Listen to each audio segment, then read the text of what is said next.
Welcome to The Explainer. Today, we're going to break down exactly how to write a research proposal that actually gets the green light. And look, for all you medical undergraduates out there, especially if you're navigating the research process in Sri Lanka, this one is absolutely for you. This is step one on your whole research journey. So let's jump right in. The very first thing we need to do is reframe what a research proposal actually is. Because thinking of it as just another piece of paperwork you have to do, well, that's a huge mistake. Understanding its real job is the key to getting it right. At its very core, your proposal has one job, and one job only: to persuade. It's an argument. You are trying to convince a review committee that your research idea is crystal clear, that it's important, and, this is a big one, that you can actually pull it off. Convincing is the magic word here. So, the big question is, how do you build that airtight case? How do you get that yes?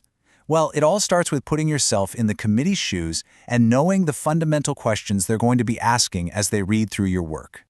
So before you even think about writing a single sentence, you need to have rock-solid answers to three core questions. This is the bedrock of your entire proposal. That's it, just three. Your whole proposal, everything from the title all the way to the timeline, is all about proving these three things. If you can get these right, you are well on your way.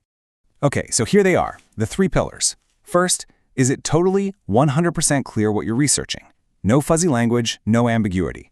Second, is there a good reason for doing it? Have you shown why it's important, why it fills a real gap in medical knowledge? And third, the reality check. Is it actually doable? Can you realistically get this done with the time and resources you have?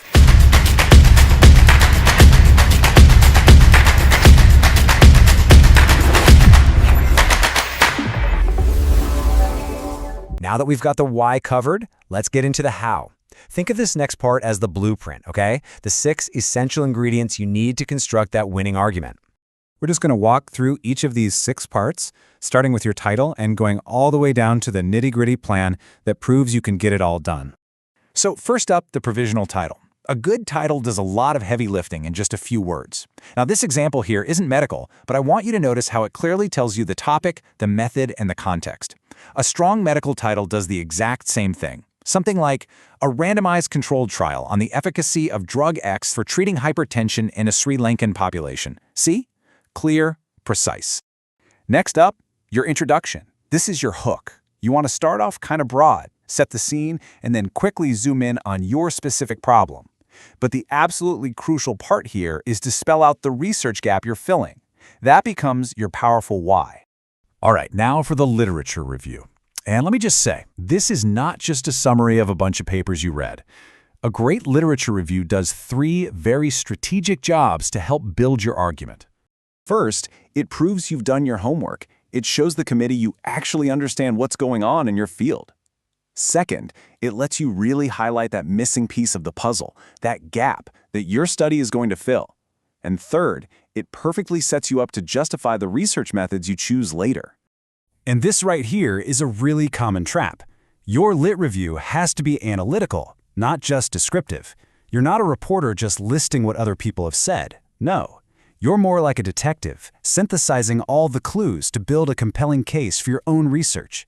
You're making an argument, not writing a history report. Okay, so we've covered the what and the why. Now it's time for the how. The methodology section is your detailed, step-by-step game plan for answering your research questions. You have to spell out all your choices here. Are you doing a qualitative or a quantitative study? How are you going to find your participants? What tools will you use to get the data? But most importantly, and I cannot stress this enough, for every single choice you make, you have to justify why it's the absolute best choice for your study. Ingredient 5, your reference list. I know, this seems super obvious, but it is so critical. Getting the formatting absolutely perfect shows you care about the details. And remember, your citations don't just belong in the literature review. They should be supporting your claims throughout the entire document. And finally, the practicalities. This is where the rubber meets the road. You have to prove your project is actually doable in the real world.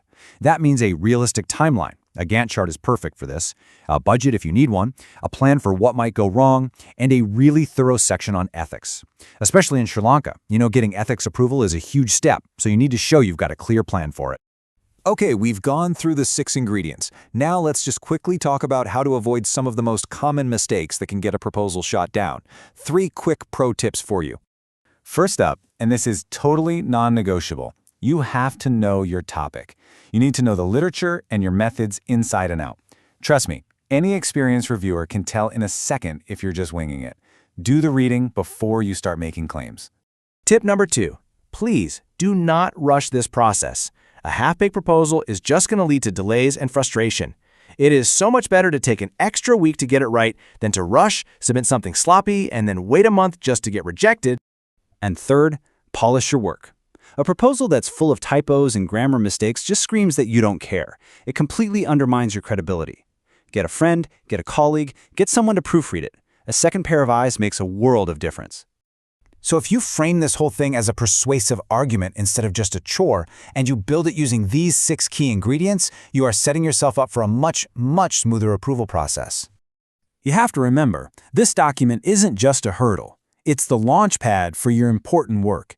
It's your one chance to prove that your idea is clear, that it's justified, and that it is absolutely doable. It's the blueprint for discovery. And that's it for this explainer. So I'll leave you with this to think about. What is the one critical question your research is going to finally answer? Once you know that, you're ready to start building your argument.